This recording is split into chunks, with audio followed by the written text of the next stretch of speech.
Problem dey, my people. One 14 years old girl don't go kill one man, and she dey claim say this man try to rape her. Now wetin make she decide say she go kill this man, and this one dey happen inside Sierra Leone.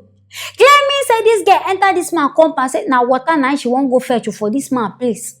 Only for this man now to come dey misbehave. She come dey notice say this one wey this man dey act, e be like say im dey find something from me.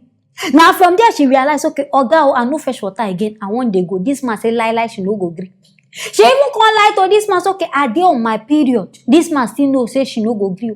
I no know as two of them go start to dey drag before we go see this man don fall and die. My people, abeg, make una follow me watch. Name? Aisha wetin? Conte. Aisha Conte. Aisha Conte. Now who say you dey? Usman Lane. Okay, Aisha. Yes, you know say you killed somebody yesterday where you can't fetch na host. Yes, You know be even know say this person don't die. So now what you do the person? What you say actually you do on a short video I want? Because mountain name has here. He said she not from me. He said you calling her to she talk to me. Yes. I said go let me. That will me around. That will me around with the baton. Go side first. So go side first. We will say well they don't know how came and now go. I didn't know how hours. Now they ask me say you going to but now I say yeah. So when say they going to pronounce it now and give me water. Now give you the water back. Yeah, yes. Okay. For you go wash. Yes sir. The way you don't wash.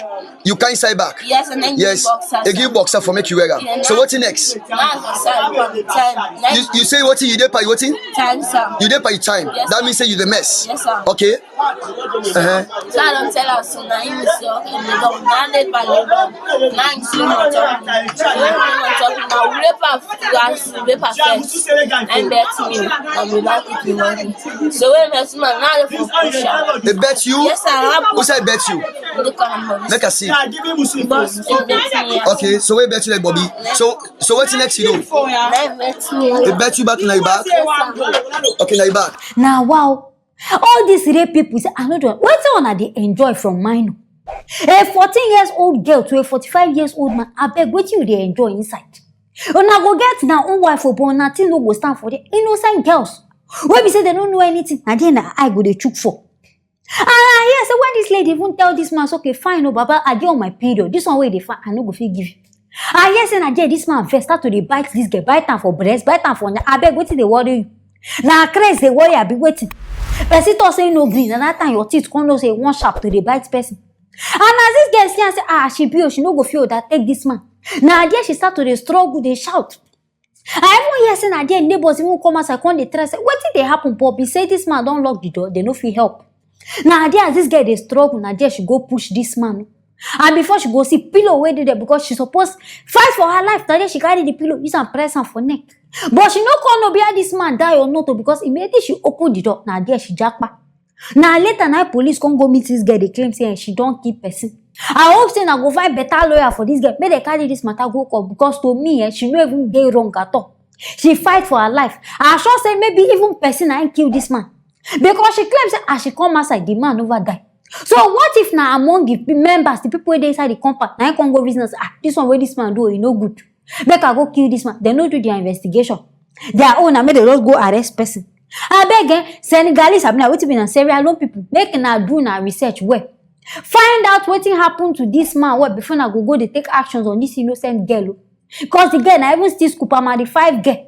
Now I won't go sentence into jail for how many years for crime where be say she defend herself. I beg, make her find something to do about this matter. My viewers, now here I will take break on this matter. Make her stay tuned for our next story.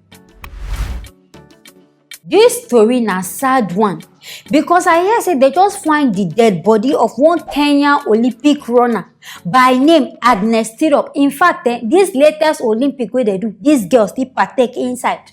And based on investigation what I gather, Nadia get to know say person stabbed this girl both for neck and for abdomen. And as police do their investigation, Nadia they realize say na her own husband. Person wey marry her, na him kill her. My people beg, make na follow me see. Barely a month after 25-year-old Agnes Tirop hit the headlines for setting a new world record in the women 10-kilometer race in Germany, she is the center of attention again, this time a tragedy. Her home in Iten, the scene of the unexpected. after her lifeless body was discovered early Wednesday morning. Police reports have it that Tirop's family had reported her missing following domestic problems between her and her husband. Tirop will later return home on Monday following reconciliation efforts by relatives and friends. The president directing law enforcement agencies led by the National Police Service to track down and apprehend the criminals responsible for the killing of Agnes. Now, wow, make her soul rest in peace. As it be like this, for me, love no even dey secure again. The way we lovers they kill themselves, I don't know where they do competition. Who sabi keep pass, who sabi love, I know they understand. Because wetin I hear na this lady and her husband, they just get small disagreement. And even as this disagreement even start, they get reasons, okay, she no go fit stand this one. She pack her load. Come out from there, go they stay for the training ground. Now there she begin sleep. Only for this girl to come back out, say, okay, I forget something, make her come pick my things. Now there they declare this girl missing, they don't see her again. Now there they go do their research, go check this girl for house. Now there they see her lying in her blood. They don't kill this girl. And based on what now she na that and wife ask. Now the misunderstanding go make him husband kill her. Because as this matter happen now, the husband don't mix.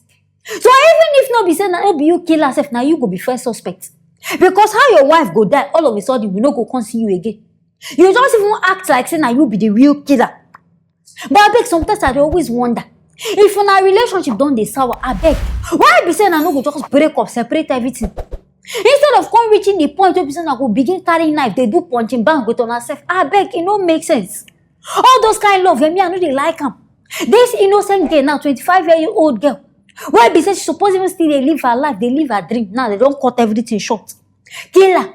And for me, this man actor, he dey very intentional. Because you first chook person for neck, he no do you. You can't carry the knife, go her belly side. It means that you dey very conscious. You know what you dey do. I hope say the Lord go catch up with this guy. May they catch him wherever I go. Make him no even escape this one. Because this one just killed the innocent girl dream. Person be say they represent Kenya for top leagues. In fact, they win for them. Now he just can't cut this girl dream. Just shot that girl. I beg again. May they find this man. Catch him.